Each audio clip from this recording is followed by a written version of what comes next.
Hi, this is Nick Lowry and my buddy Greg Abels, and we're just fine-tuning things about balance break and evasion.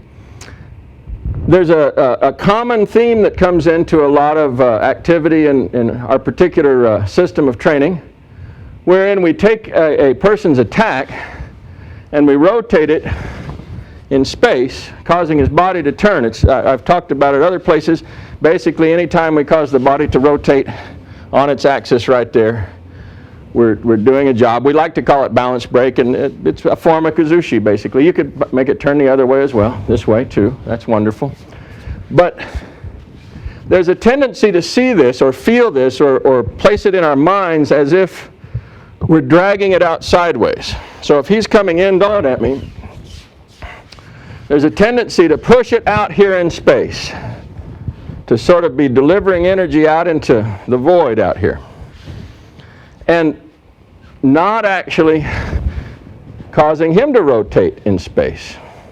Now I do step forward off the line, but as I step forward off the line, watch where his body goes. It's going here. If I take his arm sideways, laterally, it goes there. For much of many people's Aikido career, we do this lateral sort of feeling thing, where we extend it out and stretch him out in space.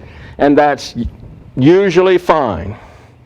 When you start getting into the intricacies of randori, however, you find pretty quickly, wow, I never seem to do the standard balance break. When you get into actual hand randori with somebody, you almost never see that happen. Never. Why is that?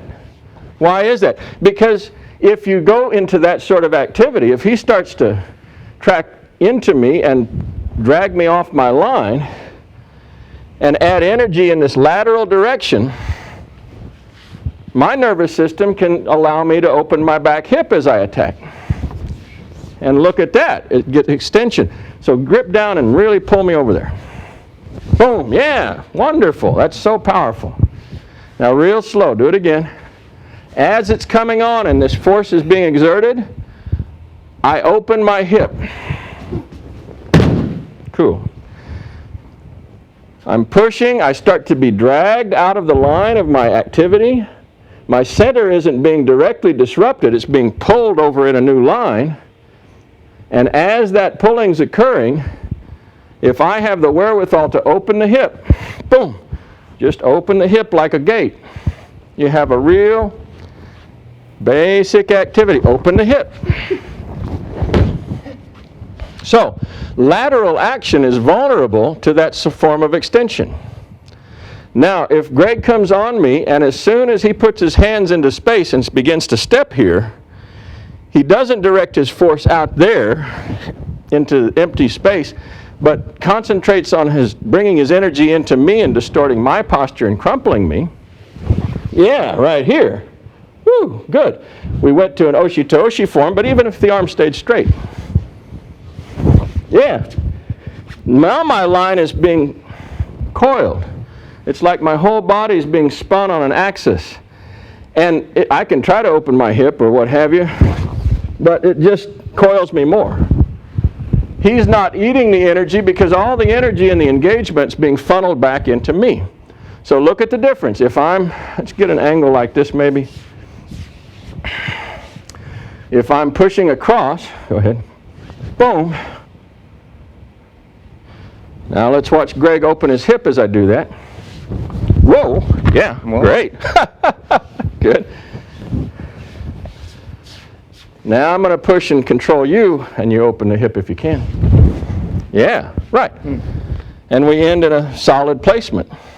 Everything's cool. That's one reason why you never see the balance break as we tend to conceive of it in randori, because when people actually do it, they wind up in disadvantageous places relative to the other person's response. And so we have to take this idea of balance break away from the push out into space thing and concentrate on what we're actually trying to do. We're trying to cause his body to rotate and our center to stay in relation to it the whole time. And this is one way to think about it. Where is your center pointing? Right now my navel's out here. Greg's coming in. If I turn my center out and away, I'm dragging or pulling or pushing or basically vectoring off. Again, it's stretching things out. But as I come into him, man, my center stays actively pointed at him the whole time. And he can tell you it's a completely different ride. It's a completely different sensation. Just point your center right at me. Yeah. Beautiful. Good. Play with this in your kata, and play with this in your randori, and I think you'll have some great success. Just pointing the navel at them through the entire engagement. You could also think about keeping at least one foot pointed at them all the time. That's a pretty useful way to think about it as well when you start getting into fast and furious hand randori, Toshu randori, that if you can just manage to keep a foot tracking him and your body squared up behind it, you have a higher facility for staying coordinated and organized around what's happening with each other. Cool?